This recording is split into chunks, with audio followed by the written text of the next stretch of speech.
സംസ്ഥാനത്തെ ഏറ്റവും വലിയ നഗരസഭകളിലൊന്നായ പൊന്നാനി തെരഞ്ഞെടുപ്പ് ആരവത്തിലേക്ക് കടന്നിരിക്കുകയാണ്. പൊന്നാനി നഗരസഭയെ നയിച്ച നേതൃനിരയിലുള്ള 4 പേരാണ് ഇന്ന് നമ്മളോടൊപ്പമുള്ളത്. ഇതൊരു ക്രിയാത്മകമായ ചർച്ച എന്ന നിലയിലുള്ള ഒരു സംസാരമാണ്. രാഷ്ട്രീയമായ ഏറ്റുമുട്ടൽ എന്നതിനപ്പുറത്ത് പൊന്നാനിയുടെ വികസന സാധ്യതകളെക്കുറിച്ച്, പൊന്നാനി വരാനിരിക്കുന്ന കാലത്ത് എങ്ങനെയായിരിക്കണം എന്നത് സംബന്ധിച്ചുള്ള ഒരു എന്താ പറയുക നിരീക്ഷണ പങ്കുവെക്കലാണ് ഇതിലൂടെ ലക്ഷ്യമിടുന്നത്. പൊന്നാനിയെ സംബന്ധിച്ചിടത്തോളം ഒട്ടനവധി വികസന സാധ്യതകളുള്ള ഒരു തുറമുഖ നഗരം എന്ന നിലയിൽ പൊന്നാനി അതിൻ്റെ നഗരവൽക്കരണത്തിലേക്ക് സമ്പൂർണ്ണമായി കടന്നിട്ടുണ്ടോ എന്നുള്ള ഒരു ആലോചനയാണ് ഈ ചർച്ചയിലൂടെ ലക്ഷ്യമിടുന്നത്.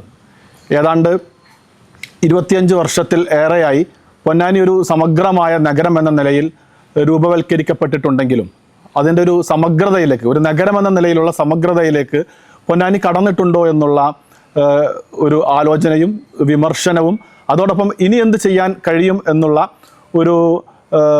ഒരു വിചാരവുമാണ് ഈ ചർച്ചയിലൂടെ ലക്ഷ്യമിടുന്നത്.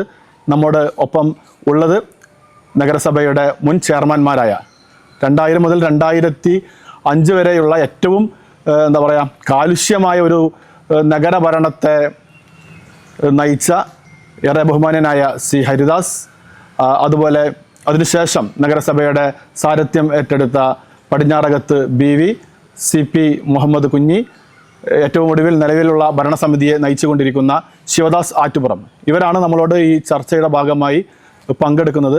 നമ്മൾ ആദ്യം മുന്നോട്ട് വെക്കുന്ന വിഷയം പൊന്നാനി അതിൻ്റെ സമഗ്രമായ ഒരു നഗരവൽക്കരണം എന്നതിലേക്ക് എത്തിയിട്ടുണ്ടോ എന്നത് സംബന്ധിച്ചാണ്. ഇക്കാര്യത്തിൽ ആദ്യം നമ്മളോട് സംസാരിക്കുന്നത് വേറെ ബഹുമാന്യനായ സി ഹരിദാസ് അവർകളാണ്. അദ്ദേഹത്തെ ഇതിലേക്ക് സ്വാഗതം ചെയ്യുകയാണ്. പൊന്നാനി ഒരു നഗരമാണ്. സംസ്ഥാനത്ത് തന്നെ ഒരു വലിയ നഗരസഭകളിൽ ഒന്നാണ് പൊന്നാനി. ഒരു നഗരം എന്നതിലേക്ക് പൊന്നാനി എത്തിയിട്ടുണ്ടോ എന്നുള്ളതാണ്. ഇപ്പോൾ ഹരിദാസ് ഏട്ടൻ ഭരിച്ചു തുടങ്ങി, ഇപ്പോൾ ഏതാണ്ട് 25 വർഷത്തിന് ഇപ്പുറം എത്തി നിൽക്കുന്നു. ഒരു നഗരം എന്നതിലേക്ക് പൊന്നാനി എത്തിയിട്ടുണ്ടോ എന്നുള്ളതാണ്. എന്നെ സംബന്ധിച്ചിടത്തോളം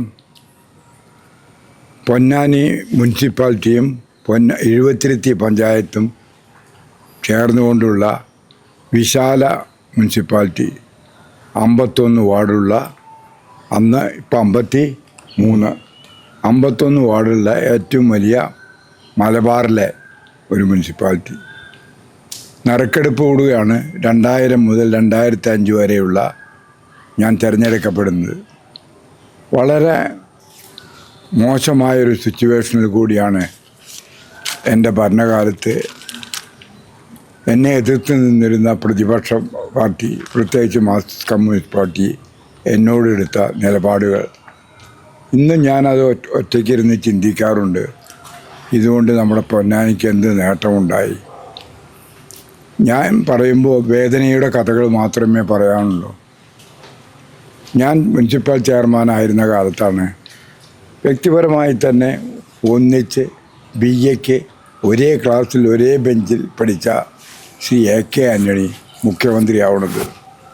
ആ കാലഘട്ടത്തിൽ മുഖ്യമന്ത്രിയായിരുന്ന കാലഘട്ടത്തിൽ ഒരു സംസ്ഥാനത്തിലെ 2 മുനിസിപ്പാലിറ്റികൾക്ക് കേന്ദ്ര ഗവൺമെൻറ് പണം അനുവദിച്ചു. സ്മാൾ ഡെവലപ്മെൻറ്റ് പ്രോഗ്രാം എന്ന് പറഞ്ഞുകൊണ്ടുള്ള. അപ്പോൾ ഒന്ന് നമ്മുടെ കേരളത്തിൽ അന്നത്തെ മന്ത്രിയായിരുന്ന, ധനകാര്യമന്ത്രിയായിരുന്ന മാണി സാർ കൈക്കലാക്കി, അദ്ദേഹം എടുത്തു. പിന്നെ ഒന്ന് ബാക്കിയുണ്ട്, അത് പൊന്നാനിക്ക് കിട്ടി.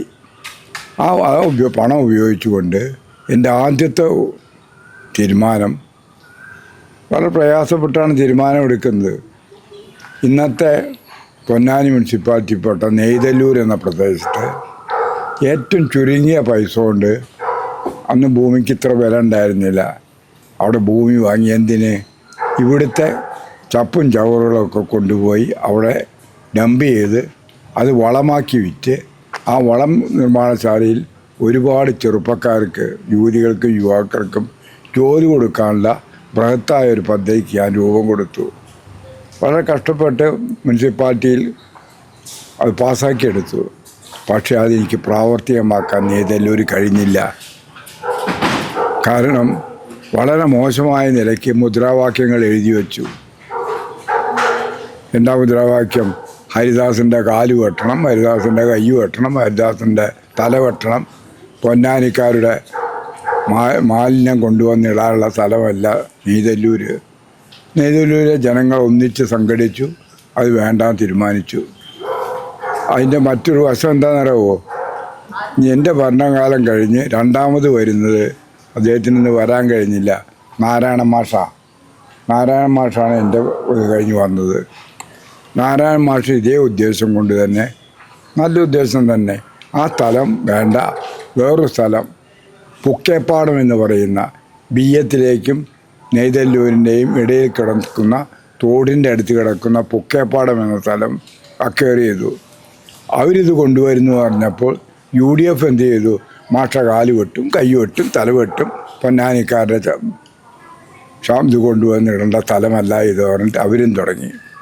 അങ്ങനെ അതും പരാജയപ്പെട്ടു. എന്ത് നേട്ടം നമുക്കുണ്ടായി? ഈ തലമുറയോട് എന്ത് പറയും? ഇന്ന് ഞാൻ ഒറ്റയ്ക്കിരുന്ന് ആലോചിക്കുന്നതാ. എന്തുണ്ട്? ഇപ്പോൾ ഓരോരുത്തർ വന്ന് വീട്ടിൽ നിന്നും മാലിന്യം എടുത്ത് കൊണ്ടുപോകുന്നു. അല്ലാണ്ട് എന്ത് നേട്ടമുണ്ടായി? പൊന്നാനിയുടെ സമഗ്ര വികസനത്തിന് ആദ്യത്തെ പരാജയം. എന്തു തുടങ്ങിയാലും എതിർക്കുക എന്നൊരു സംഭവം പ്രതിപക്ഷങ്ങൾ ആവിഷ്കരിക്കരുത്. അത് മാർക്സിസ്റ്റ് പാർട്ടി അധികാരത്തിൽ വന്നാൽ എൻ്റെ UDFും ചെയ്യരുത്. നല്ല കാര്യങ്ങൾക്ക് സപ്പോർട്ട് കൊടുക്കണം. അല്ലാണ്ട് എങ്ങനെ ചെയ്യാൻ കഴിയും? ഇപ്പോൾ ചെയർമാൻ്റെ നേതൃത്വത്തിൽ MLAയുടെ നേതൃത്വത്തിൽ പൊന്നാനിയിൽ ഫ്ലാറ്റ് ഉണ്ടാക്കാൻ തീരുമാനിച്ചു. കുറച്ച് ഫ്ലാറ്റ് ഉണ്ടാക്കി തോന്നുന്നു. ഒരു ദിവസം തുറന്നു പറയാം, ഒരു ദിവസം എന്നെ അവിടുത്തെ ആൾക്കാർ വിളിച്ചു, തൊഴിലാളികൾ വിളിച്ചിട്ട് പറഞ്ഞു, ഞങ്ങളുടെ സ്വന്തം ആൾ മരിച്ചു പോയി ഹരിദാസേട്ടാ, നിങ്ങൾ വന്ന് ഞങ്ങളുടെതൊന്ന് കാണണം, നിങ്ങൾ വന്ന് കാണണം. ഞങ്ങളുടെ സ്വന്തം ആൾ മരിച്ചു പോയി എന്ന് പറഞ്ഞാൽ ആരാധരവോ? പ്രിയപ്പെട്ട സഖാവ് ഇമ്പിച്ചുവാവ മരിച്ചുപോയി, നിങ്ങളൊന്ന് വന്ന് കാണണം. ഞാൻ പോയി. അവിടെ പോയപ്പോൾ എന്താ ഞാൻ കണ്ടത്?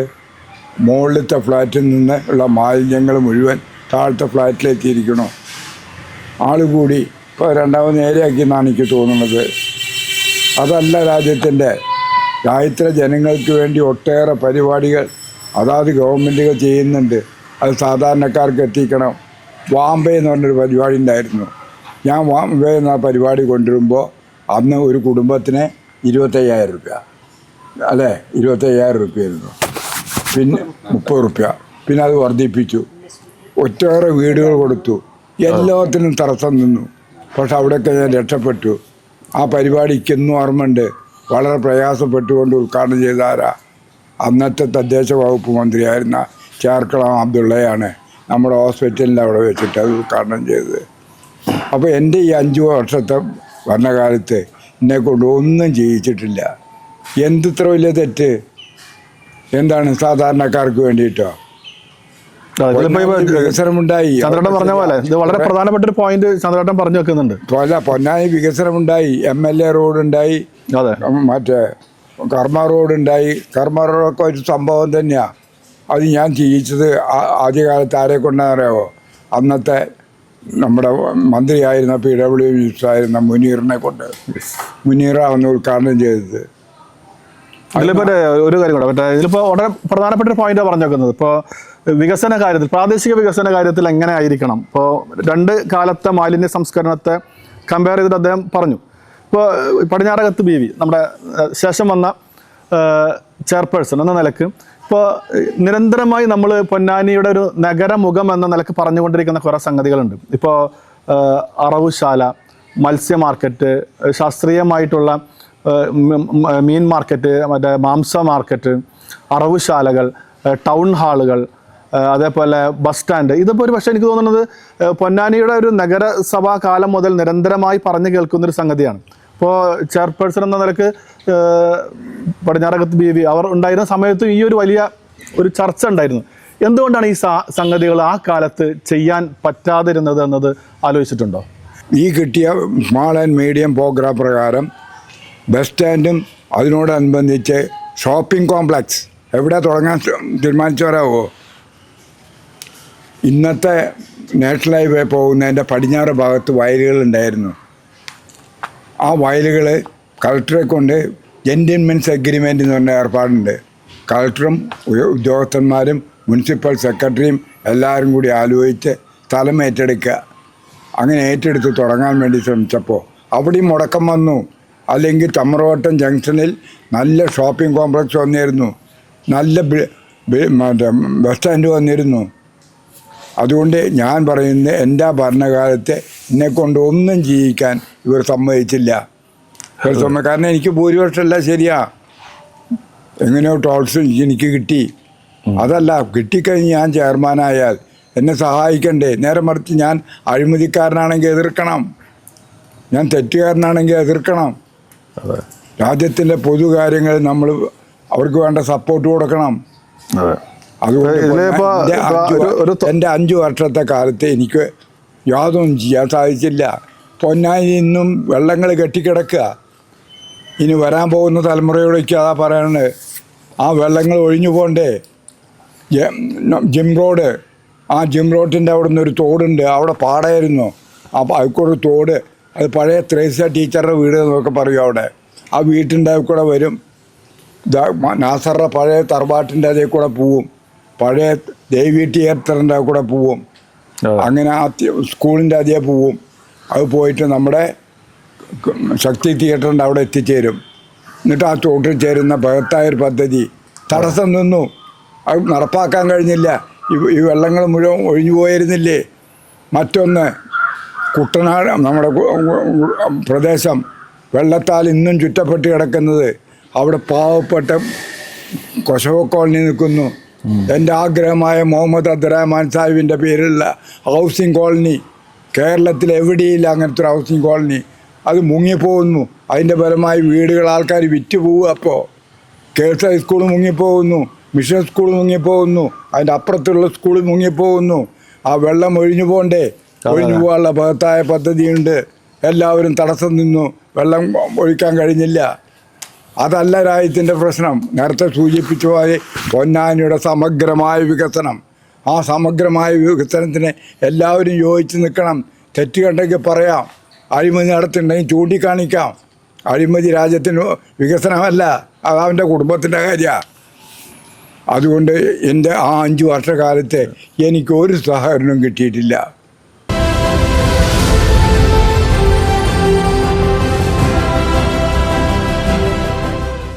പൊന്നാനിയുടെ ഒരു നഗരവികസനം എന്ന് പറയുമ്പോൾ നഗരത്തിൻ്റെ ഒരു എന്താ പറയുക, ഒരു പൊതു ഫ്രെയിം ഉണ്ടല്ലോ, അതിൽ പലതും പൊന്നാനിക്ക് ഇല്ല. അപ്പോൾ നമ്മൾ കാലങ്ങളായിട്ട് ഇങ്ങനെ ചർച്ച ചെയ്തു വരുന്ന സംഗതികളാണ്. ഇപ്പോൾ ഈ പറഞ്ഞ പോലെ വളരെ ശാസ്ത്രീയമായ രീതിയിലുള്ള അറവുശാല, മത്സ്യമാംസ മാർക്കറ്റ്, ടൗൺ ഹാളുകൾ, അതേപോലെ അത്തരം സംഗതികളൊക്കെ ഒരു നഗരത്തിൻ്റെ മുഖം എന്ന നിലക്ക് നമ്മൾ അവതരിപ്പിക്കുന്ന സംഗതികൾ. അത് താങ്കൾ ചെയർപേഴ്സൺ ആയിരുന്ന കാലത്തും വലിയ ചർച്ചയായിരുന്നു. ബജറ്റ് പ്രസംഗങ്ങളിലും പുസ്തകങ്ങളിലൊക്കെ നിരന്തരമായി വന്നിരുന്നു. പക്ഷെ അത് യാഥാർത്ഥ്യമായില്ല. എന്തുകൊണ്ടാണ് അങ്ങനെ ഒരു യാഥാർത്ഥ്യവൽക്കരണം നടക്കാതെ പോയത്? 2010-15 എൻ്റെ സമയം നമ്മൾ ഭരണസമിതി ഏറ്റെടുക്കുമ്പോൾ തന്നെ ഇതൊരു വലിയൊരു വിഷയമായിരുന്നു, മാലിന്യ വിഷയം. ആ മാലിന്യ വിഷയത്തിന് മാലിന്യ പ്ലാന്റ് ഉണ്ടാക്കുക എന്നുള്ളതിൻ്റെ സ്ഥലമെടുപ്പിനെ പറ്റിയിട്ടൊക്കെ നമ്മുടെ ഹരിദാസേട്ടൻ പറഞ്ഞു കഴിഞ്ഞു. തീർച്ചയായും അത് പൊന്നാനിയുടെ ഏറ്റവും വലിയൊരു മുഖം തന്നെയാണ്. കഴിഞ്ഞ കാലങ്ങളിൽ നമ്മൾ ശ്രീധര സാറുമായിട്ട് ഒരുപാട് പ്രൊജക്റ്റുകൾ നടപ്പിലാക്കാൻ കഴിഞ്ഞു. നമ്മുടെ ചമ്രവട്ടം കുണ്ടുകടവ് പാലത്തിൻ്റെ അവിടെ നമ്മൾ 1 ഏക്കർ 20 സെൻറ്റ് സ്ഥലം എടുക്കാൻ വേണ്ടിയിട്ട് പോയി നോക്കുകയും ആ സ്ഥലത്തിൽ നമുക്ക് അനുയോജ്യമായ സ്ഥലമാണെന്ന് കണ്ടെത്തുകയും പ്രൊജക്റ്റ് ഉണ്ടാക്കാൻ വേണ്ടി ശ്രീധരൻ സാറിനെ കൊണ്ടുപോയി കാണിച്ച് എല്ലാ നിലയിലും പ്രൊജക്റ്റ് സംവിധാനം ചെയ്യുന്ന സമയത്ത് വെച്ചിട്ടാണ് എൻ്റെ കാലാവധി കഴിയുന്നത്. ആ കാലാവധി കഴിയുന്നതിൻ്റെ ഉള്ളിൽ നമ്മൾ ഇപ്പോൾ നബീറിനൊക്കെ ഓർമ്മ ഉണ്ടായിരിക്കാം, നമ്മൾ പ്രൊജക്റ്റ് ഉണ്ടെങ്കിൽ മുനിസിപ്പാലിറ്റി തന്നെ ഇതിൻ്റെ ഒരു ക്ലാസ് തന്നെ എടുത്തിട്ടുണ്ട്, ട്രെയിനിങ് കൊടുക്കുക എല്ലാവർക്കും. പ്രതിപക്ഷ നേതാവ് നമ്മൾ ഇതിന് കൂടെ ഉണ്ടാകുമ്പോൾ അവർക്ക് തന്നെ അറിയാമല്ലോ എന്താണ് നമ്മൾ ചെയ്തിരുന്നത്. വളരെ നല്ല പ്രൊജക്റ്റായിരുന്നു നമ്മളന്ന് ആക്കിയത്. അതുപോലെ തന്നെ അഴുക്ക് ജാലികൾ നമ്മളെ ഇനിയിപ്പോൾ കുറച്ച് കഴിഞ്ഞാൽ, അതായത് 2030 വർഷമാകുമ്പോൾ 2030 വളരെ മാലിന്യ വെള്ളത്തിലൊക്കെ അലിഞ്ഞു ചേരുന്നതിന് വേണ്ടി സമഗ്ര അഴുക്കുചാൽ പദ്ധതി നമ്മൾ നടപ്പിലാക്കാൻ വേണ്ടി നിന്നതാണ്. പക്ഷേ അതിനൊന്നും എനിക്ക് സമയം കിട്ടിയില്ല. കാരണം നമ്മൾ പ്രൊജക്റ്റുകളും കാര്യങ്ങളും പദ്ധതികളൊക്കെ വിഹിതങ്ങളും അതുപോലെ ആദ്യം ഒരു ട്രെയിനിങ് കൊടുക്കണമല്ലോ, ആളുകൾക്കൊരു ബോധവൽക്കരണം കൊടുക്കുമ്പോഴാണല്ലോ ഇത് വിജയിച്ചു വരുള്ളൂ. അപ്പോൾ ഈ നമുക്ക് കിട്ടാത്തത് കാരണം, സമയം കിട്ടാത്തത് കാരണം നല്ല ഒരു 3 പ്രൊജക്റ്റ് നമുക്ക് ചെയ്യാൻ കഴിഞ്ഞില്ല. അതിലൊന്നാണ് മാലിന്യ പ്ലാന്റിൻ്റെതും അതുപോലെ സമഗ്ര അഴുക്കുചാലുകൾ. ഈ 3 കാര്യം, ഈ 2 കാര്യം പ്രധാനപ്പെട്ടതാണ്. ഏത് ഭരണസമിതി ഇനി വരികയാണെങ്കിലും ആദ്യം നമ്മൾ ചെയ്യേണ്ടത് സമഗ്ര അഴുക്കുചാലുകളും സമ്പൂർണ്ണ മാലിന്യ പ്ലാന്റും. എന്ത് വില കൊടുത്തും അത് മേടിക്കണം. പക്ഷേ ഈ 10 വർഷമായിട്ടും കഴിഞ്ഞ ഭരണസമിതികൾ ചെയ്യാത്തതിൽ സത്യത്തിൽ അത് നമുക്ക് പറയാണ്ട്. കാരണം ആരുടെ തടസ്സമില്ല. 2 തവണ തുടർന്ന് വരികയാണ്. പിന്നെ വരുന്നത് ഒരു പ്രതിപക്ഷ ഭരണപക്ഷത്ത് വരികയാണെങ്കിൽ ഇവർക്കത് തടസ്സമുണ്ടായിരുന്നു. പക്ഷേ ഈ 2 തവണ അവർക്ക് സമയം കിട്ടിയിട്ടും അവർ ചെയ്യാത്തതിൽ സത്യത്തിൽ പൊന്നാനിയുടെ മുൻ ചെയർപേഴ്സൺ എനിക്ക് വളരെ ഖേദം പ്രകടിപ്പിക്കുകയാണ്. ചെയ്യാതെ പോയി. ഇനി ആര് വരുന്നു എന്ത് വരുന്നു എന്നുള്ളതൊന്നും നമുക്കറിയില്ല. ഇന്നത്തെ എന്താണ് രാഷ്ട്രീയ അന്തരീക്ഷം അങ്ങനെയാണ്. അപ്പോൾ ആര് വന്നാലും വന്നില്ലെങ്കിലും ഇനി വരുന്ന ഏത് ഭരണസമിതിയാണെങ്കിലും നമ്മുടെ പൊന്നാനിയുടെ മുഖച്ഛായമായ മാറണമെങ്കിൽ നമുക്ക് അറവുശാല നിർബന്ധമാണ്, പിന്നെ മാലിന്യ പ്ലാന്റ് നിർബന്ധമാണ്, കുടിവെള്ള പദ്ധതികൾ ഇതൊക്കെ വേണ്ടതാണ്. അപ്പോൾ ആരാണെങ്കിലും അത് ചെയ്യണം. UDF ഭരണത്തിൽ വരികയാണെങ്കിൽ ശക്തമായി ആ കാലഘട്ടത്തിൽ ഞങ്ങളത് ചെയ്യാൻ തയ്യാറാണ്. എന്ത് വില കൊടുത്തും ആ പദ്ധതികൾ നടപ്പിലാക്കാൻ നമുക്ക് സമയം കിട്ടിയിട്ട് ചെയ്യും എന്നുള്ളതിൽ ഉറപ്പാണ്. ഇതിലിപ്പോൾ വളരെ പ്രധാനപ്പെട്ട ഒരു സംഗതി മുൻ ചെയർപേഴ്സൺ സൂചിപ്പിച്ച പോലെ 2015 ഭരണസമിതി അവസാനിക്കുന്ന സമയത്ത് വളരെ പ്രധാനപ്പെട്ട 2-3 പ്രൊജക്റ്റുകൾ, അത് മെട്രോമാൻ ഇ ശ്രീധരനെ ഉപയോഗിച്ചുകൊണ്ട് നടപ്പിലാക്കിയ പദ്ധതികൾ, അതിൻ്റെ ഒരു രൂപരേഖയും പ്രപ്പോസലും ഒക്കെ ഏതാണ്ടൊക്കെ രൂപമായതാണ്. പക്ഷെ അതിനൊരു തുടർച്ച ഉണ്ടായില്ല. അതിനുശേഷം വരുന്നത് താങ്കളാണ്. CP മുഹമ്മദ് കുഞ്ഞിയുടെ നേതൃത്വത്തിലുള്ള ഭരണസമിതിയാണ് അധികാരത്തിൽ വരുന്നത്. അതിനൊരു തുടർച്ച ഇല്ലാതെ പോയി എന്നുള്ളതൊരു യാഥാർത്ഥ്യം കൂടിയാണ്.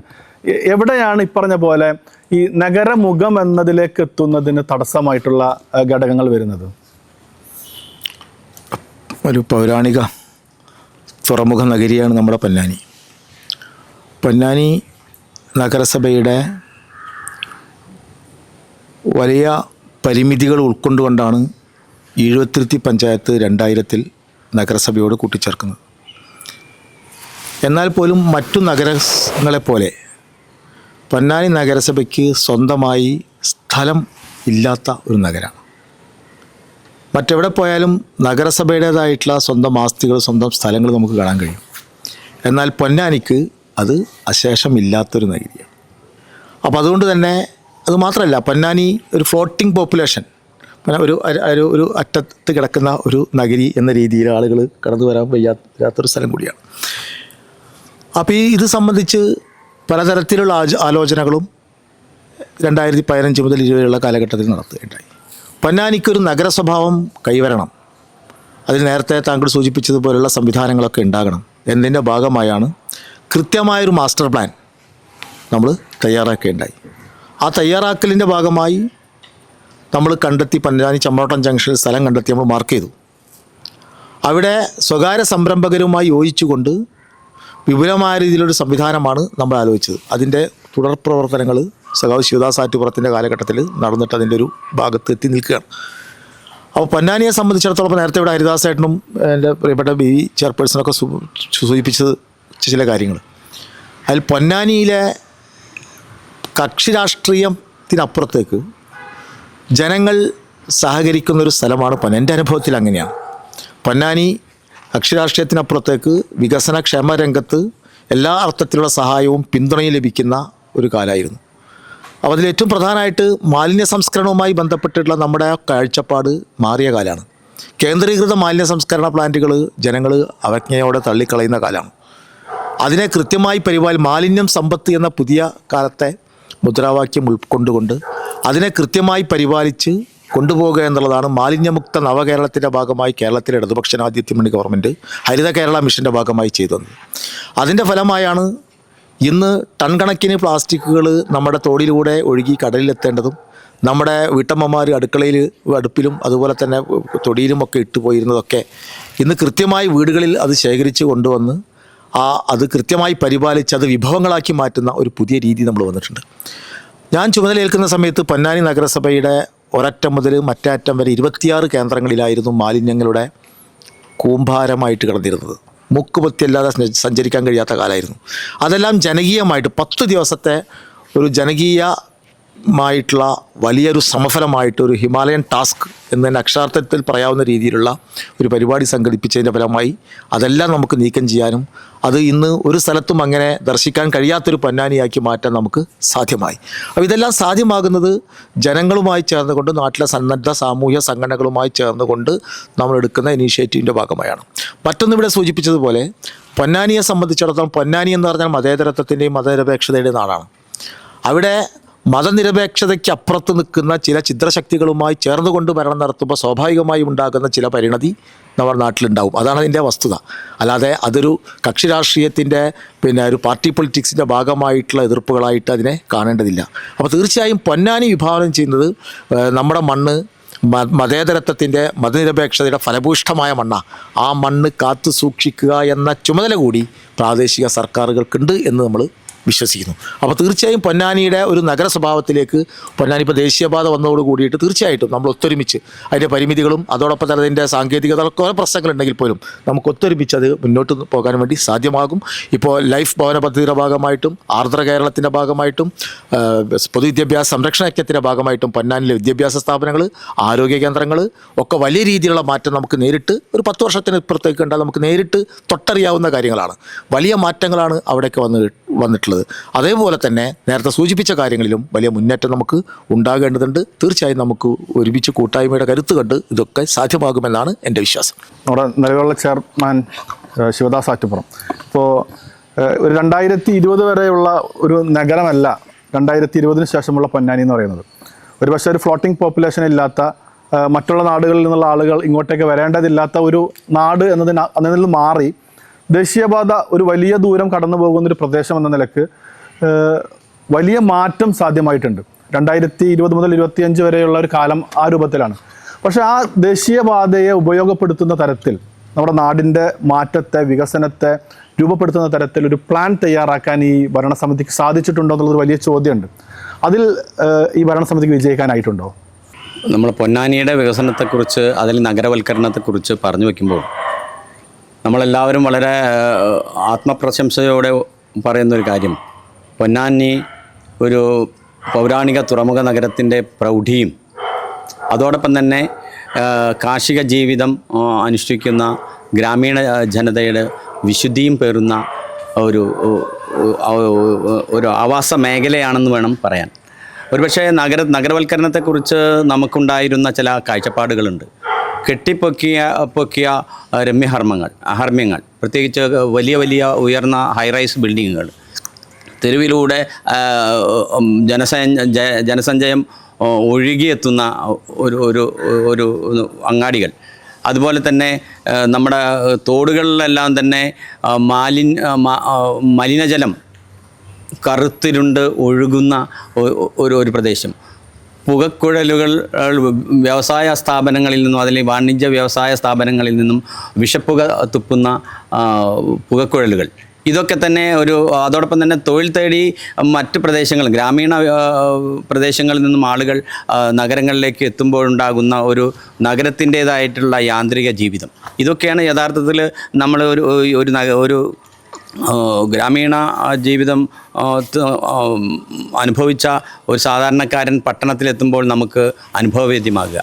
ആ കാഴ്ചപ്പാടുകളൊക്കെ തന്നെ ഈ പുതിയ കാലത്ത്, പ്രത്യേകിച്ച് നവകേരള കർമ്മ പദ്ധതിയുടെ ഭാഗമായി, നവകേരള മിഷൻ പ്രവർത്തനങ്ങളുടെ ഭാഗമായി സർക്കാർ തന്നെ ഏറ്റവും കൂടുതൽ ശുദ്ധവായു എവിടെ ലഭിക്കുന്നു, ഏറ്റവും ശുദ്ധമായിട്ടുള്ള ജലം എവിടെ ലഭിക്കുന്നു, എവിടെയാണ് മാലിന്യമില്ലാത്ത തെരുവുകളുള്ളത്, അങ്ങനെയുള്ള ഒരു ഇക്കോസിസ്റ്റം ഉണ്ടാക്കുക, അത് സൃഷ്ടിക്കുക എന്നത് പുതിയ നഗരവൽക്കരണ കാഴ്ചപ്പാടുകളിൽ ചേർത്ത് വയ്ക്കുകയാണ് സംസ്ഥാന സർക്കാർ ചെയ്യുന്നത്. നമ്മളെ സംബന്ധിച്ചിടത്തോളം അത്തരത്തിലുള്ള കാഴ്ചപ്പാടുകൾ മനസ്സിൽ സൂക്ഷിച്ചുകൊണ്ട് നഗരസഭയുടെ പദ്ധതികളാകെ തന്നെ വികേന്ദ്രീകൃത ആസൂത്രണത്തിലേക്ക് പരിവർത്തനം ചെയ്യുകയാണ് ഈ നമ്മുടെ കഴിഞ്ഞ 10 വർഷക്കാലമായിട്ട് നഗരസഭാ ഭരണസമിതി ചെയ്തുകൊണ്ടിരിക്കുന്നത് എന്നാണ് എനിക്ക് പറയാനുള്ളത്. നോർമൽ കേസിൽ നമ്മളൊക്കെ പറയുമ്പോൾ അറവുശാലയുണ്ടോ, അതല്ലെങ്കിൽ മത്സ്യ മാർക്കറ്റുണ്ടോ, മാംസ മാർക്കറ്റുണ്ടോ, അതല്ലെങ്കിൽ സ്റ്റേഡിയമുണ്ടോ, ടൗൺ ഹാളുണ്ടോ എന്നൊക്കെ ചോദ്യങ്ങൾ വരാം. സ്വാഭാവികമായിട്ടും അതൊക്കെ ഒരു നഗരത്തിൽ ഉണ്ടാവേണ്ടത് തന്നെ, അക്കാര്യത്തിൽ തർക്കമില്ല. അങ്ങനെ വരുമ്പോൾ സ്വാഭാവികമായിട്ടും ഇതൊക്കെ ഉണ്ടാക്കുന്നതിനുള്ള ഘടകങ്ങൾ അഥവാ അനുകൂലനങ്ങൾ നമ്മുടെ നഗരത്തിലുണ്ടോ എന്ന പരിശോധനയും നമ്മൾ നടത്തേണ്ടതായിട്ടുണ്ട്. 2015 വരെ ഞാൻ സൂചിപ്പിക്കുന്നത് 11ാം പഞ്ചവത്സര പദ്ധതി വരെ അതാത് തദ്ദേശ സ്വയംഭരണ സ്ഥാപനങ്ങൾക്ക് അനുവദിക്കുന്ന പദ്ധതി വിഹിതത്തിൽ നിന്നും പ്രാദേശികമായിട്ടുള്ള വികസനത്തിന് വേണ്ടി നമുക്ക് ഭൂമി ഏറ്റെടുക്കാൻ കഴിയുമായിരുന്നു. പദ്ധതി വിഹിതം അതിനുവേണ്ടി ഉപയോഗിക്കാൻ കഴിയുമായിരുന്നു. പൊന്നാനി നഗരസഭയ്ക്ക് കീഴിൽ നമ്മൾ ആർജിച്ച ആസ്തികളിൽ ഭൂമിയില്ല എന്ന പരിമിതി നിലനിൽക്കുന്നു എന്ന യാഥാർത്ഥ്യം നമ്മൾ ഉൾക്കൊള്ളണം. അപ്പോൾ അങ്ങനെ വരുമ്പോൾ നമുക്ക് അവൈലബിൾ ആയിട്ടുള്ള ഭൂമിക്കകത്ത് ചെയ്യാൻ കഴിയാവുന്ന കാര്യങ്ങൾ മാത്രമേ നിലവിലുള്ള ഭരണസമിതികൾക്ക് ബഡ്ജറ്റ് പ്രൊവിഷൻ വെച്ചുകൊണ്ട് പദ്ധതികളാക്കി മാറ്റാൻ കഴിയുമെന്നുള്ള പരിമിതി നിലനിൽക്കുന്നു എന്നുള്ളത്. യഥാർത്ഥത്തിൽ ആ ഒരു പരിമിതിയാണ് പൊന്നാനിയിലെ ഈ വികസന പ്രശ്നങ്ങൾ നിർവഹിക്കുന്നതിന് നഗരസഭാ ഭരണസമിതിക്ക് പ്രതിസന്ധി സൃഷ്ടിക്കുന്നത്. സ്വാഭാവികമായിട്ടും നമ്മൾ ഈ അങ്ങനെയുള്ള ഒരു അവസ്ഥയിലാണ് ഈ പ്രാദേശികവും അതല്ലെങ്കിൽ പ്രവാസികളും അടങ്ങുന്ന കൂട്ടായ്മയുടെ അതല്ലെങ്കിൽ പ്രത്യേകമായിട്ടുള്ള സംഘങ്ങളുടെ അതല്ലെങ്കിൽ ബിസിനസ് ടീമിൻ്റെ ഇൻവെസ്റ്റ്മെൻറ്റ് ഈ മേഖലകളിലൊക്കെ നമ്മൾ താല്പര്യപൂർവ്വം നമ്മൾ സ്വീകരിക്കാൻ തയ്യാറായിട്ടുള്ളത്. അപ്പോൾ അതിനുള്ള ശ്രമങ്ങളൊക്കെ നമ്മുടെ ഭരണസമിതിയുടെ കാലത്ത് നമ്മൾ ശ്രമം ആരംഭിച്ചിട്ടുണ്ട്. ഈ പറഞ്ഞ എല്ലാം അറവുശാലയായിരുന്നാലും പുതിയ ബസ് സ്റ്റാൻഡായിരുന്നാലും ഹൈടെക് സംവിധാനത്തോട് കൂടിയിട്ടുള്ള മൾട്ടിപ്ലക്സ് തിയേറ്ററുകളായിരുന്നാലും മാർക്കറ്റുകളായിരുന്നാലും അതൊക്കെ സാധ്യമാകുന്നതിനുള്ള ശ്രമത്തിൻ്റെ ഭാഗമായിട്ട് നമ്മൾ ചെയ്തിട്ടുണ്ട്. അതോടൊപ്പം തന്നെ ഈ ഭരണസമിതി ഊന്നൽ നൽകിയിട്ടുള്ള സംസ്ഥാന സർക്കാരിൻ്റെ പൂർണ്ണമായിട്ടുള്ള പിന്തുണയോടുകൂടി സ്റ്റേഡിയം പണിയുന്നതിനുള്ള ഒരു ശ്രമം നമ്മൾ നടത്തിയിട്ടുണ്ട്. നമുക്കുള്ള സ്ഥലത്ത് ഇല്ലേ ഒരു ഇൻഡോർ സ്റ്റേഡിയം ഏതാണ്ട് 12ഓളം ഗെയിംസ് നമ്മുടെ കായിക താരങ്ങളായി വളർന്നു വരുന്ന യുവതലമുറയ്ക്ക് അവർക്ക് പരിശീലിക്കുന്നതിനും മത്സരങ്ങൾ സംഘടിപ്പിക്കുന്നതിനും ഉതകുന്ന തരത്തിലുള്ള ഒരു ഇൻഡോർ സ്റ്റേഡിയത്തിൻ്റെ വർക്ക് നമ്മൾ ആരംഭിച്ചിട്ടുണ്ട്. അതോടൊപ്പം തന്നെ അതേ പശ്ചാത്തലത്തിൽ തന്നെയാണ് പുതിയ ഒരു കളിസ്ഥലം നെയ്തൽ പോലും നമ്മൾ ആരംഭിച്ചത്. ഇതൊക്കെ തന്നെ നമ്മുടെ കയ്യിലുള്ള സ്ഥലത്തിൻ്റെ പരിമിതിക്കകത്ത് നിന്നുകൊണ്ട് ചെയ്യുന്ന കാര്യങ്ങൾ. അപ്പോൾ വീക്ഷണം എന്നുള്ളത് എനിക്ക് മുമ്പ് ഉള്ള 5 വർഷക്കാലം നഗരഭരണത്തിന് നേതൃത്വം നൽകിയ CP മുഹമ്മദ് കുഞ്ഞി സൂചിപ്പിച്ച പോലെ ഒരു മാസ്റ്റർ പ്ലാൻ കൃത്യമായി തയ്യാറാക്കി ഇനിയുള്ള നഗര വികസന കാഴ്ചപ്പാടുകൾ അതെന്തായിരിക്കണം, എങ്ങനെയായിരിക്കണം എന്നെ സംബന്ധിച്ച് കൃത്യമായിട്ടുള്ള മാസ്റ്റർ പ്ലാൻ തയ്യാറാക്കിയിട്ടുണ്ട്. അതുമായി ബന്ധപ്പെട്ട് സ്ഥലം എടുക്കുന്നതിന് സന്നദ്ധമെങ്കിൽ അതിനുള്ള ഒരു സാമ്പത്തികമായിട്ടുള്ള ഒരു സാഹചര്യം നഗരസഭയ്ക്ക് ലഭിക്കുന്ന പക്ഷം ആ രീതിയിലും, അതല്ലെങ്കിൽ ഞാൻ നേരത്തെ സൂചിപ്പിച്ച പോലെ പബ്ലിക്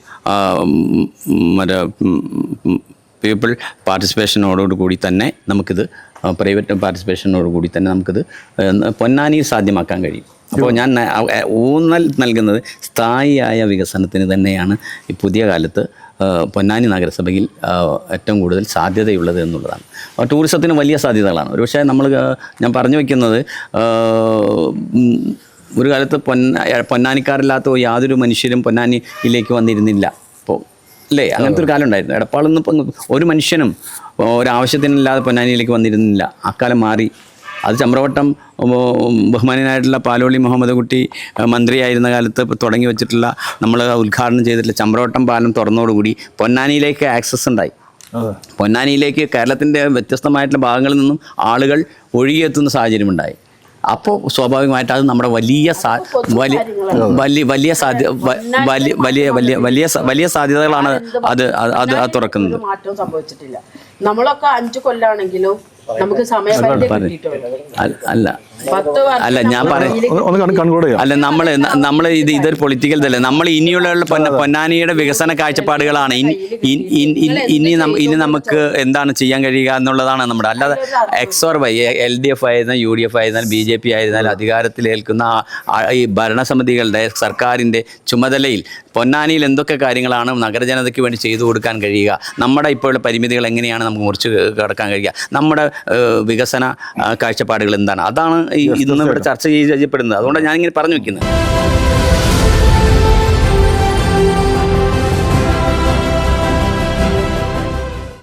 നിരന്തരമായ 5 വർഷങ്ങളിൽ ഈ ഒരു കുറേ കാര്യങ്ങൾ വന്നു പോയിട്ടുണ്ട്. പക്ഷേ ഒരു സമ്പൂർണ്ണ നഗരം എന്ന നിലയിലേക്ക് പൊന്നാനി മാറിയിട്ടില്ല എന്നുള്ളതൊരു യാഥാർത്ഥ്യമാണ്. അത് നമ്മളെല്ലാവരും ഉൾക്കൊണ്ടേ പറ്റുള്ളൂ. ഇപ്പോൾ നമ്മൾ ഈ ഒരു റൗണ്ടും കൂടി ഇതോടെ അവസാനിപ്പിക്കാം. ഒരു ലാസ്റ്റ് റൗണ്ട് എന്ന നിലക്ക് ഇപ്പോൾ പഴയ പൊന്നാനിയല്ല, ഇപ്പോൾ നവകേരളം എന്ന് പറയുന്ന പോലെ നവപൊന്നാനി എന്നൊരു ആശയത്തെ നമുക്ക് രൂപപ്പെടുത്തേണ്ട ഒരു കാലം കൂടിയാണിത്. ഇപ്പോൾ നമുക്ക് ദേശീയപാതയുണ്ട്, നമ്മുടെ മുമ്പിൽ ഒരു തുറമുഖത്തിൻ്റെ പ്രപ്പോസൽ ഉണ്ട്, കർമ്മ റോഡുണ്ട്, പിന്നെ അതേപോലെ ആതുരാലയങ്ങളുണ്ട്. പഴയ രീതിയല്ല, കുറേ മാറ്റങ്ങൾ വന്നിട്ടുണ്ട്. ഇപ്പോൾ ഒട്ടനവധി മാറ്റങ്ങൾ ഉണ്ട് എന്നുള്ളതൊരു യാഥാർത്ഥ്യം. പക്ഷെ ഇതിനെ ഒരു സമ്പൂർണതയിലേക്ക് എത്തിക്കാൻ ഇനിയും കുറേ ചെയ്യേണ്ടതുണ്ട്. ഇപ്പോൾ നമ്മൾ കർമ്മ റോഡ് എടുത്തു കഴിഞ്ഞാൽ അവിടെ അടിസ്ഥാന വികസനം മുഴുവനായിട്ടില്ല. ഇപ്പോൾ എല്ലാവരും പറഞ്ഞ പോലെ തന്നെ ഈ ഭൂമിയുടെ ലഭ്യത നമ്മുടെ ഒരു പ്രശ്നമാണ്. പരിമിതികൾ ഏറെയുണ്ട് നമ്മുടെ ഒരു പ്രാദേശിക നഗരം അല്ലെങ്കിൽ ഒരു നാട് എന്ന നിലയിൽ ഒട്ടനവധി പരിമിതികളുണ്ട്. ഇനി വരുന്നൊരു 5 വർഷം അത് ആരോ ആകട്ടെ, LDFോ UDFോ BJPയോ ആരോ ആകട്ടെ, നമുക്ക് ഈ സാധ്യതകൾ എന്ന് പറഞ്ഞിട്ട് നേരത്തെ പറഞ്ഞ സംഗതികൾ, പരിമിതികൾ എന്ന് പറഞ്ഞിട്ട് ഇപ്പുറത്തുള്ള കുറേ കാര്യങ്ങൾ, ഈ 2 സാധ്യതകളെയും പരിമിതികളെയും നിർത്തി നമുക്ക് എന്തൊക്കെ അടുത്ത 5 വർഷം ചെയ്യാൻ കഴിയും, അതിനെ സംബന്ധിച്ചൊരു പ്ലാൻ എന്നുള്ളത് വളരെ പ്രധാനമാണ്.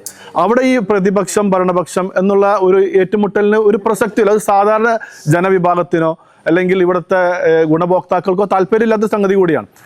പ്രത്യേകിച്ച് വലിയ പ്രതീക്ഷയോടെ കാണുന്നുമുണ്ട്. എന്താണ് അടുത്ത 5 വർഷം ഈ സാധ്യതകളും പരിമിതികളും വെച്ച് നമുക്ക് ചെയ്യാനാകുക എന്നുള്ളതാണ്. ഈ വളരെ കുറഞ്ഞ വാക്കുകളിൽ ഒന്ന് ഫ്രെയിം ചെയ്ത് പറയാമെങ്കിൽ ഇത് അവസാനിപ്പിക്കാം. കേരളത്തിലെ തദ്ദേശഭരണ സ്ഥാപനങ്ങൾക്ക് വലിയ പ്രാധാന്യമുള്ള കാലമാണ്. പ്രത്യേകിച്ച് ഇടതുപക്ഷ ഗവൺമെൻറ് അധികാരങ്ങൾ മാത്രമല്ല വിഭവങ്ങളും നൽകിയ കാലമായിരുന്നു. ഒരു തദ്ദേശഭരണ സ്ഥാപനത്തിൻ്റെ പെർഫോമൻസ് ഞാൻ സാന്ദർഭികമായി പറയുകയാണ്, വിലയിരുത്തുക. സംസ്ഥാന ഗവൺമെൻറ് ബജറ്റിൽ പദ്ധതി വിഹിതമായിട്ട് ഓരോ തദ്ദേശഭരണ സ്ഥാപനങ്ങൾക്കും നൽകുന്ന തുക എങ്ങനെ വിനിയോഗിക്കുന്നു എന്നുള്ളതാണ്. അവിടുത്തെ സാധാരണക്കാർക്കും മത്സ്യത്തൊഴിലാളികൾക്കും പട്ടികജാതി വിഭാഗങ്ങൾക്കും ജനങ്ങൾക്കും അത് ഉതകുന്ന രീതിയിൽ വിനിയോഗിച്ചു എന്ന് നമുക്ക് ഇന്ന് നേരിട്ട് കാണാൻ കഴിയാവുന്ന ഒന്നാണ്. അപ്പോൾ അതിൽ പദ്ധതി വിഹിതം 100% വളരെ കൃത്യമായിട്ട് കേരളത്തിലെ ആദ്യത്തെ 10 നഗരസഭകളിൽ ഒന്നായിട്ട് പൊന്നാനിയും മാറിയ കാലം ഈ 10 വർഷക്കാലത്തിലടക്കാം. ഒരു നയാ പൈസ പോലും ലാപ്സാക്കാതെ അത് സാധാരണ ജനങ്ങളിലേക്ക് എത്തിച്ചു. പൊന്നാനിയിലെ വിദ്യാഭ്യാസ സ്ഥാപനങ്ങൾ വാടക കെട്ടിടത്തിൽ 100 വർഷത്തിലധികം കെട്ടിക്കിടന്നിരുന്ന കളവനാട് സ്കൂള്, അതുപോലെ തന്നെ Cheruvaikkara government UP school, Theyyangad school, ഇതിനൊക്കെ തന്നെ സ്ഥലം ഏറ്റെടുക്കുകയും പുതിയ കെട്ടിടങ്ങൾ ഉണ്ടാക്കുകയും ചെയ്ത കാലമാണ്. അതോടൊപ്പം തന്നെ കുടിവെള്ളം നേരത്തെ ഇവിടെ സൂചിപ്പിച്ചല്ലോ, ഇവിടെ ഉപ്പുവെള്ളം കുടിച്ചിരുന്നത് പൊന്നാനിയാണ്.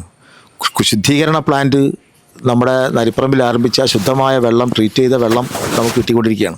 തീരദേശത്തെ ജനങ്ങൾക്ക് നഗരസഭയുടെ കൂടി പദ്ധതി വെച്ചിട്ടാണ് കേന്ദ്രാവിഷ്കൃത പദ്ധതികൾ പൊന്നാനി നഗരസഭയിൽ നടപ്പിലാക്കി വരുന്നത്. അപ്പോൾ ഇത്തരം കാര്യങ്ങളൊക്കെ നടക്കുന്നുണ്ട്. അപ്പോൾ ഞാൻ നേരത്തെ ഇവിടെ സാന്ദർഭികമായി പറഞ്ഞതുകൊണ്ട് പറഞ്ഞു പോയെന്ന് മാത്രം. പൊന്നാനിയെ സംബന്ധിച്ചിടത്തോളം നമുക്ക് നല്ല ആത്മവിശ്വാസത്തോടു കൂടി ജനങ്ങളുടെ കൂട്ടായ്മയിൽ നമുക്ക് ഒരുപാട് കാര്യങ്ങൾ നമുക്ക് ചെയ്യാൻ കഴിയും. അതിൽ ഏറ്റവും പ്രധാനമായിട്ട് നേരത്തെ സൂചിപ്പിച്ചതുപോലെ പൊന്നാനിയുടെ പരിമിതികൾക്ക് ത്തിൽ നിന്ന് പ്രതിസന്ധികൾക്കിടയിൽ നിന്നുള്ള സാധ്യതകളെ കണ്ടെത്തുക എന്നുള്ളതാണ്. അത് കണ്ടെത്തുന്നതിന് വേണ്ടിയിട്ടാണ് നമ്മളിവിടുത്തെ സ്വകാര്യ വ്യക്തികളുമായി ചേർന്നുകൊണ്ട് ഒരു നാടിൻ്റെ വികസനത്തിന് അവരുടെയും അതുപോലെ തന്നെ സാമൂഹ്യ സന്നദ്ധ സംഘടനകളുടെയും എല്ലാം സേവനം ഉൾക്കൊണ്ടുകൊണ്ട് ഒരു നഗര സ്വഭാവത്തിലേക്ക് നമ്മുടെ പൊന്നാനി മാറ്റേണ്ടതുണ്ട്. അതിന് അനന്തമായ സാധ്യതകൾ നമ്മുടെ മുന്നിൽ നിൽക്കുന്നുണ്ട്. കേരളത്തിലെ ഇടതുപക്ഷ ജനാധിപത്യ മുന്നണി ഗവൺമെൻറ് ഇപ്പോൾ നടപ്പിലാക്കുന്ന സംരംഭകത്വ സൗഹൃദ കേരളം എന്നതിൻ്റെ ഭാഗമായിട്ടുള്ള ഒട്ടനവധി സ്റ്റാർട്ടപ്പുകളും അതോടൊപ്പം തന്നെ വലിയ സംവിധാനങ്ങളൊക്കെ വരുന്നുണ്ട്. അതിൻ്റെയൊക്കെ ഭാഗമാകാൻ പൊന്നാനിക്ക് സാധ്യമാകും. അതിൻ്റെ തുടക്കമാണ് ഇപ്പോൾ നമ്മളിവിടെ തുടക്കി കഴിഞ്ഞിട്ടുള്ളത്. തീർച്ചയായും അത് മുന്നോട്ട് കൊണ്ടുപോകാൻ കഴിയും. കഴിഞ്ഞ 10 വർഷക്കാലവും പൊന്നാനിയിൽ ദർശിച്ചിട്ടില്ലാത്ത രീതിയിലുള്ള വലിയ മാറ്റങ്ങൾ നമുക്ക് കാണാൻ കഴിഞ്ഞിട്ട് ആ തുടർച്ചയിലാണ് ഇതൊക്കെ സാധ്യമാകും. ഇപ്പോൾ നേരത്തെ പറഞ്ഞ സ്കൂളുകളൊക്കെ സാധ്യമായെന്ന് വെച്ചാൽ ആ തുടർച്ചയുടെ ഭാഗമായിട്ടാണ്. അതോടൊപ്പം തന്നെ കേന്ദ്ര പദ്ധതികൾ വെറുതെ നമുക്ക് കിട്ടുന്നതല്ല. നഗരസഭ കൃത്യമായിട്ട് അതിൻ്റെ പ്രൊജക്റ്റ് തയ്യാറാക്കിയിട്ട് അതിനു വേണ്ടിയിട്ടുള്ള നിരന്തരമായ ശ്രമങ്ങൾ നടത്തിയാൽ മാത്രമാണ് ഇത്തരം പദ്ധതികൾ കേരളത്തിലേക്ക് വരുള്ളൂ. പൊന്നാനി ബീച്ച് ടൂറിസവുമായി ബന്ധപ്പെട്ട കാര്യം ടെൻഡറായി കഴിഞ്ഞു. അതോടൊപ്പം തന്നെ കപ്പൽ നിർമ്മാണശാലയുമായി ബന്ധപ്പെട്ട ഉരുകൾ നിർമ്മിക്കുന്നതിനുള്ളൊരു സെൻറ്റർ പൊന്നാനിയിൽ ആരംഭിക്കുകയാണ്. ഇത്തരം കാര്യങ്ങളൊക്കെ വരുന്നതോടുകൂടി പൊന്നാനിയിലെ വ്യവസായവൽക്കരണത്തിൻ്റെ ഭാഗമായിട്ടുണ്ടാകുന്ന മാറ്റങ്ങൾ, അതോടൊപ്പം തന്നെ ദേശീയപാതയുടെ ഭാഗമായിട്ടുണ്ടാകുന്ന കാര്യങ്ങൾ, ഇതെല്ലാം ഒരുമിച്ച് ചേരുന്ന സമയത്ത് നേരത്തെ സൂചിപ്പിച്ച പോലെ നമ്മളെ ഒരുമിച്ച് നിന്ന് നമുക്ക് ഈ കാര്യങ്ങളൊക്കെ അഭിസംബോധന ചെയ്യാൻ സാധ്യമാകുമെന്നുള്ള നല്ല ആത്മവിശ്വാസമുണ്ട്. തീർച്ചയായും അതിന് വരും കാലങ്ങളിൽ നമുക്ക് സാധ്യമാകും. അതിന് നേതൃത്വം കൊടുക്കാൻ നമുക്ക് കഴിയും എന്നുള്ളത് ആണ് ഈ അവസരത്തിൽ പറയാനുള്ളത്. ഇതിലിപ്പോൾ സൂചിപ്പിച്ച പോലെ ഇതിപ്പോൾ പറഞ്ഞല്ലോ ഈ പബ്ലിക് പ്രൈവറ്റ് ഒരു സ്കീം എന്ന നിലക്ക് അത് പറഞ്ഞ പോലെ നേരത്തെ അങ്ങനെ ആലോചനകൾ ഉണ്ടായിരുന്നു. ഇപ്പം പറഞ്ഞത് ഈ ഒരു പരിമിതി ഒരു പ്രധാനമാണ്. ഫണ്ട്, സ്ഥലം, നമ്മുടെ പക്ഷേ ഇപ്പുറത്തതൊക്കെ ഉണ്ട്, സാധ്യതകൾ ഇഷ്ടം പോലെ ഉണ്ട്. എങ്ങനെ ആയിരിക്കും അടുത്ത 5 വർഷം? അത് ഏതിലായിരിക്കും ഊന്നൽ നൽകുക? ഇപ്പോൾ ഒരു പക്ഷേ മാലിന്യ പ്രശ്നം എന്ന് പറയുന്നത് വലിയ കീറാമുട്ടി ഏതാണ്ട് പരിഹരിക്കപ്പെട്ട ഒരു കാലമാണ്.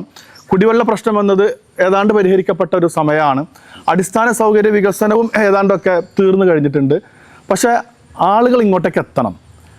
ഇപ്പം പറഞ്ഞല്ലോ, പൈതൃക നഗരമാണ്, തുറമുഖ നഗരമാണ്, ചരിത്രം ഒട്ടനവധി ഉറങ്ങിക്കിടപ്പുണ്ട്. ഈ നാട്ടിലേക്ക് ആളുകൾ എത്തണമെങ്കിൽ കുറേ പദ്ധതികൾ നമ്മൾ ഇപ്പോൾ നേരത്തെ സൂചിപ്പിച്ച് പോകേണ്ടതായിരുന്നു. ഇപ്പോൾ എന്താ പറയുക, ടൗൺ വികസനം, 70 പാക്കേജ്, അതൊക്കെ ഒരു പക്ഷേ സമ്പൂർണ്ണതയിലേക്ക് എത്തിയിട്ടില്ല. ഇപ്പോൾ നമ്മൾ ഈ നെഗറ്റീവ് എന്നത് മാറ്റി വെച്ചിട്ട് അടുത്ത 5 വർഷം പൊന്നാനിയെ ഒരു ശ്രദ്ധേയമായ ഒരു നഗര ഭൂമികയാക്കി മാറ്റാൻ എന്തൊക്കെ ചെയ്യണം? ഞാൻ പറഞ്ഞല്ലോ, 2010-15 വരെ നഗരസഭ 2.5 വർഷം നമുക്ക് നഷ്ടം വന്നു. 10 പൈസ ഇല്ലാതെയാണ് നമ്മൾ ഭരണസമിതി ഏറ്റെടുക്കുന്നത്. ചെയർമാൻ മാറിയിട്ട് ചെയർപേഴ്സൺ കയറുമ്പോൾ 7.5 കോടി രൂപയാണ് അന്നത്തെ പ്രൊജക്റ്റ്. ബാക്കി ഫണ്ടുകൾ മുഴുവൻ ലാപ്സാക്കി കളഞ്ഞു, വീടിൻ്റെ ഇതൊക്കെ. ഇനി ഇപ്പോൾ നമ്മൾ ഏത് UDF ഭരണസമിതിയിൽ കയറുകയാണെങ്കിൽ അവിടുത്തെ ഫണ്ടിൻ്റെ അപാകത എന്തായാലും പുതിയൊരു ഫണ്ട് കിട്ടണമെങ്കിൽ നമുക്ക് 2.5 വർഷത്തോളം വരും. ഈ 2-1.5 വർഷം കഴിഞ്ഞാലാണ് നമുക്ക് ഫണ്ടുകൾ കയ്യിൽ കിട്ടുള്ളൂ. അപ്പോൾ പിന്നെയും അടുത്ത 2.5 വർഷമാണ് നമുക്ക് കിട്ടുന്നുള്ളൂ. പുതിയ ഭരണസമിതിക്ക് ഇത്രയും ഒരുപാട് മുഖങ്ങൾ മാറ്റാണ്ട് പൊന്നാനിക്ക് എവിടെയും ഒന്നും എത്തിയിട്ടില്ല ഇപ്പോഴും. അല്ലേ, നമ്മളിപ്പോൾ പറഞ്ഞ വികസന കാര്യങ്ങളിൽ പ്രാദേശിക ഫണ്ടുകൾ നഗരസഭയുടെ ഒരു വികസന മുഖങ്ങളും മാറ്റാൻ നഗരസഭയ്ക്ക് കഴിഞ്ഞിട്ടില്ല ഈ ഭരണസമിതിക്ക്. ഇനി വരുന്നത് ആരായിരുന്നാലും അതും അപ്പന തന്നെയാണ്. എനിക്ക് തോന്നുന്നില്ല. ശരിക്കും നമുക്ക് മാറ്റങ്ങൾ വരുത്തണമെങ്കിൽ കൂട്ടമായ പ്രൊജക്റ്റ് ഇന്ന് വരെ ഇപ്പോൾ ഈ 10 വർഷം നഗരസഭയിൽ വികസനം നടത്തിയിട്ട് ഇന്ന് വരെ പ്രതിപക്ഷ നമ്മുടെ ചെയർപേഴ്സൺ എന്ന ഒരു അഭിപ്രായം പോലും നമ്മളോട് ചോദിച്ചിട്ടില്ല. കാരണം ഒരുപാട് പ്രൊജക്റ്റ് ഉണ്ടാക്കിയിട്ടാണ് നഗരസഭയിൽ നിന്ന് നമ്മൾ ഇറങ്ങുന്നത്. എന്താണ് നമ്മുടെ പ്രൊജക്റ്റ്? അന്ന് പ്രൊജക്റ്റ് നോക്കിയതാണെങ്കിൽ നമുക്ക് അതിനോട് തുടർന്ന് പോവാം. ആ 2010 അതാണ് പറഞ്ഞ സ്കൂള് തൃക്കാവ് സ്കൂളിലെ വികസനം, പിന്നെ തെയ്യങ്ങാട് സ്കൂളിൻ്റെ, അതൊക്കെ അന്ന് നമ്മൾ ഉണ്ടാക്കിയ പ്രൊജക്റ്റിനോട് ലിങ്ക് ചെയ്ത് പോയി എന്നല്ലാതെ അല്ല, അത് നിലവിലുള്ള കളവല്ല, നിലവിലുള്ള പ്രൊജക്റ്റിനോട് ലിങ്കായി പോയി എന്നല്ലാതെ നല്ലൊരു പ്രൊജക്റ്റ് ഈ 10 വർഷത്തിൽ പൊന്നാനിക്ക് മാറ്റം വരുത്തിയിട്ടില്ല. അടുത്ത 5 വർഷം എന്ന് പറഞ്ഞാൽ നല്ല തെയ്യങ്ങാട് സ്കൂള് ഏറ്റെടുത്തത് എന്റെ ഭരണകാലത്താ. ആർക്കും സംശയം. സ്ഥലം വാങ്ങിച്ച് പുതിയ കെട്ടിടം സ്ഥലം മേടിച്ച് പുതിയ കെട്ടിടം ആ കെട്ടിടം. അപ്പൊ സ്ഥലത്തിന് അവരൊന്നും ഡിമാൻഡ് ചെയ്തില്ല. അവരെന്നോട് എന്താ പറഞ്ഞു വെച്ചാൽ ഞങ്ങളുടെ ബാപ്പട പേരൊന്ന് ഗേറ്റിടണം. ഇവിടുത്തെ പുരാതന കുടുംബത്തിന്റെയാണ്. ഞങ്ങളുടെ ബാപ്പട പേര് ഗേറ്റിനിടണം. ഇതുവരെ ഇട്ടിട്ടില്ല. അവരൊന്നും ചോദിച്ചിട്ടുമില്ല. ബാക്കി ഇതൊക്കെ ശരി തന്നെയാണ്. അതിനൊക്കെ എല്ലാവരുടെയും ഒന്ന് എങ്ങനെ ഇപ്പോൾ ഇവിടെ CP മുഹമ്മദ് കുഞ്ഞി അദ്ദേഹം സൂചിപ്പിച്ചു, ഒരു പൊതു സ്വകാര്യ പങ്കാളിത്തത്തോടെയുള്ള പദ്ധതികളുടെ ഒരു, അതേപോലെ ചെയർമാൻ പറഞ്ഞു പ്രവാസികളുടെ ഒക്കെ ഒരു കോൺട്രിബ്യൂഷൻ. അപ്പോൾ ആ തരത്തിൽ ഇപ്പോൾ നമ്മുടെ മുന്നിൽ ഉണ്ടല്ലോ. ഇപ്പോൾ പറഞ്ഞു കഴിഞ്ഞാൽ 2.5 വർഷം കഴിയണം ഫണ്ട് കിട്ടാൻ. അതൊരു പരിമിതിയാണെങ്കിൽ അതിന് മറികടക്കണമല്ലോ.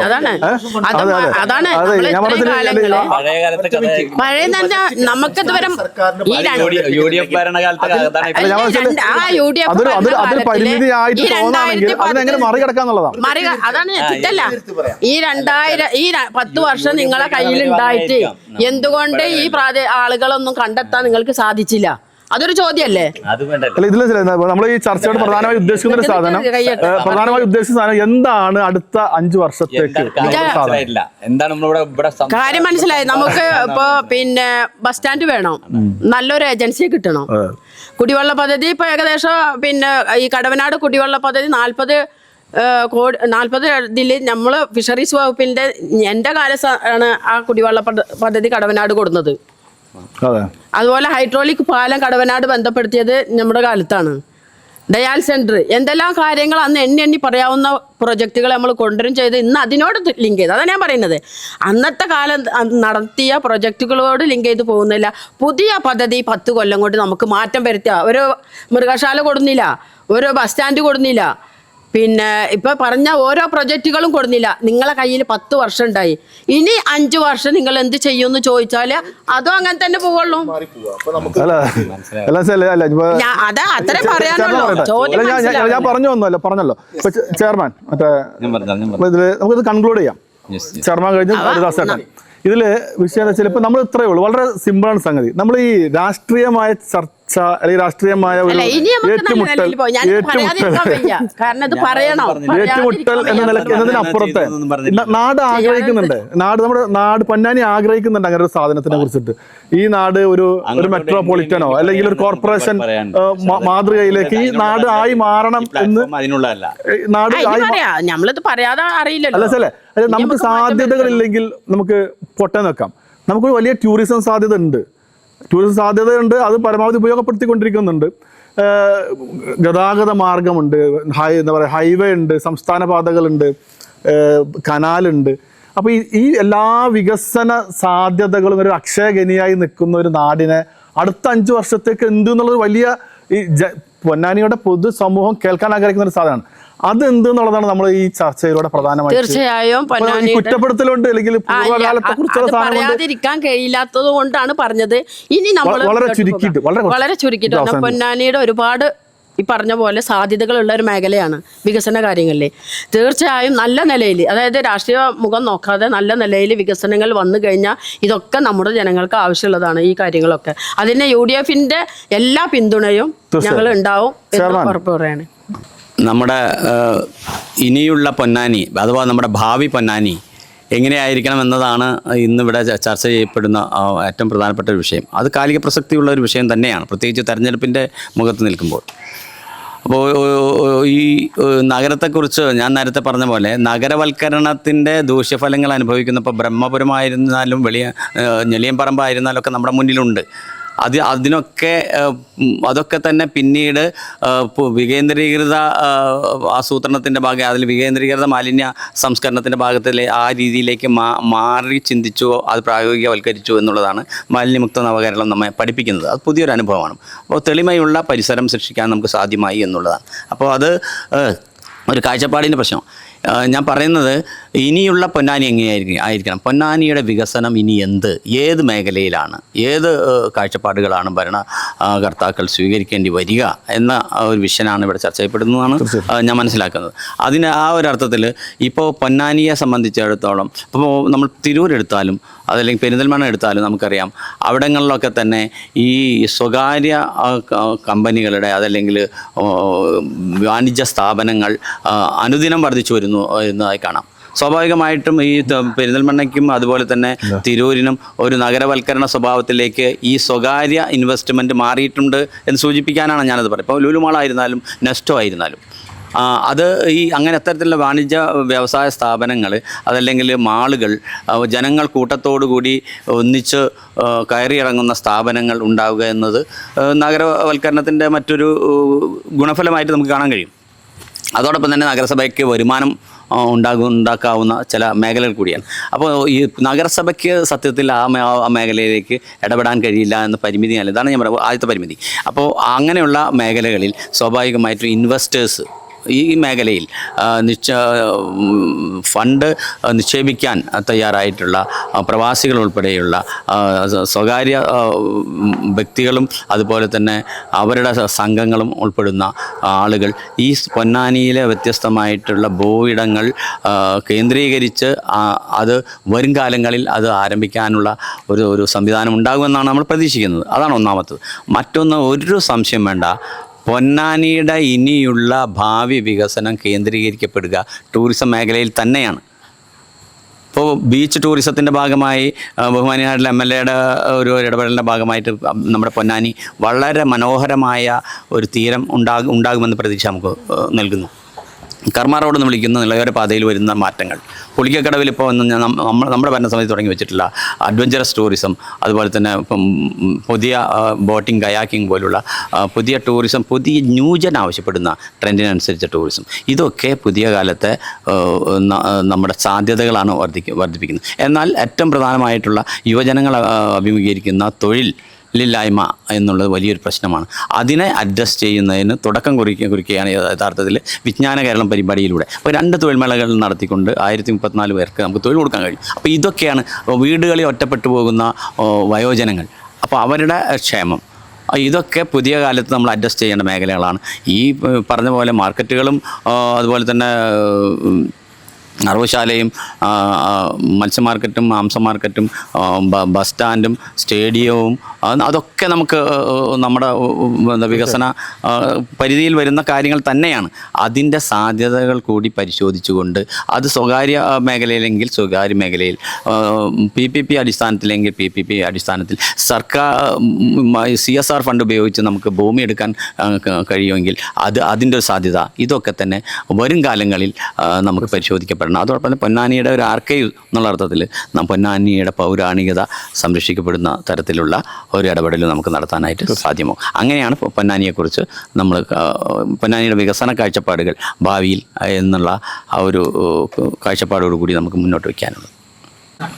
ഇപ്പോൾ ഹരിദാസേട്ടനെ സംബന്ധിച്ചിടത്തോളം ഒരു 2 തലമുറയെ ഒരുപോലെ കണ്ട ഒരാളെന്ന നിലക്ക് ഇപ്പോൾ ഒരു പുതിയ തലമുറയാണ് നമ്മുടെ മുമ്പിലുള്ള സമൂഹം എന്ന് പറയുന്നത്.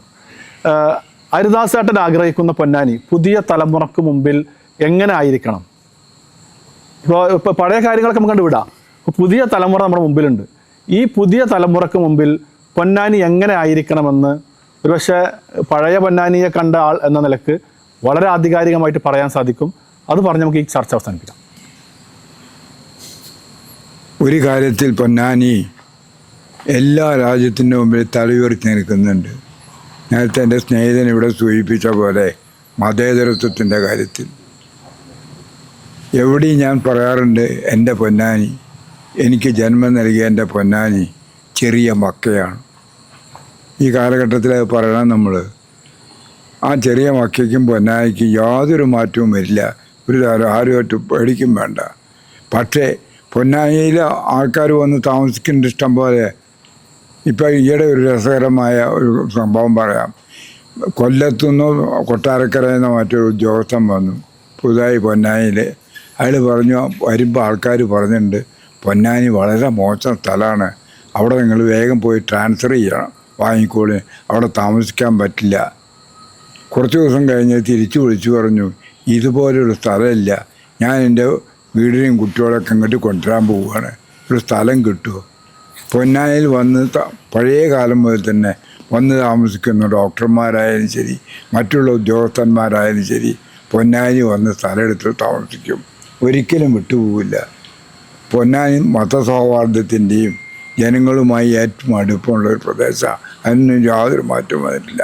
പക്ഷേ എൻ്റെ പൊന്നാനിയിൽ ഞാൻ കാണുന്നത്, എല്ലാ രാഷ്ട്രീയക്കാരും രക്ഷിതാക്കന്മാരും ഒക്കെ കാണേണ്ടത് എന്താണെന്ന് വെച്ചാൽ, ഇന്ന് ഈ പൊന്നാനിയിൽ വല്ലാതെ മയക്കുമരുന്നിൻ്റെ ഒരു സ്ഥലമായി മാറിക്കൊണ്ടിരിക്കുന്നുണ്ട്. ഏറ്റവും അധികം മയക്കുമരുന്നുകൾ വന്നു ചേരുന്നത് നമ്മുടെ തിരൂരിൽ നിന്നും കുറ്റിപ്പുറം റെയിൽവേ സ്റ്റേഷൻ വഴിയാണ്. ഏറ്റവും ചെറുപ്പക്കാരാണത് വിറ്റുകൊണ്ടിരിക്കുന്നത്. അതിൻ്റെ ഒരു കേന്ദ്രമായി നമ്മുടെ പൊന്നാനി മാറിക്കൊണ്ടിരിക്കുന്നു. അതുകൊണ്ട് എല്ലാ രാഷ്ട്രീയ പാർട്ടികളുടെയും എല്ലാ ജനാധിപത്യ വിശ്വാസികളുടെയും ഈ രാജ്യത്തെ സ്നേഹിക്കുന്നവരുടെയും കൂട്ടായ ഒരു പ്രയത്നം അതിനെതിരായി നടത്തേണ്ടതായിട്ടുണ്ട്. തീർച്ചയായിട്ടും. മദ്യത്തേക്കാൾ വലിയ ഒരു ഇതായി മാറിയിരിക്കുന്നു മയക്കുമരുന്ന്. അതാണ് എനിക്ക് ഈ തലമുറയിലെ രക്ഷിതാക്കന്മാരോടും വിദ്യാർത്ഥികളോടും വിദ്യാർത്ഥിനികളോടും ഒക്കെ ഉപദേശിക്കാനുള്ള ഈ അവസരത്തിൽ. മറ്റുള്ള കാര്യത്തിലേക്ക് കടക്കാൻ ഞാൻ ഉദ്ദേശിക്കുന്നില്ല. തീർച്ചയായിട്ടും എൻ്റെ പൊന്നാനി നന്നായി വരട്ടെ എന്ന് ഞാൻ പ്രാർത്ഥിക്കുന്നു. ആധുനിക പൊന്നാനി എങ്ങനെ ആയിരിക്കണം എന്നതിനെ സംബന്ധിച്ച് കൃത്യമായ കാഴ്ചപ്പാടുകൾ അവിടെ അവതരിപ്പിക്കപ്പെട്ട് കഴിഞ്ഞിട്ടുണ്ട്.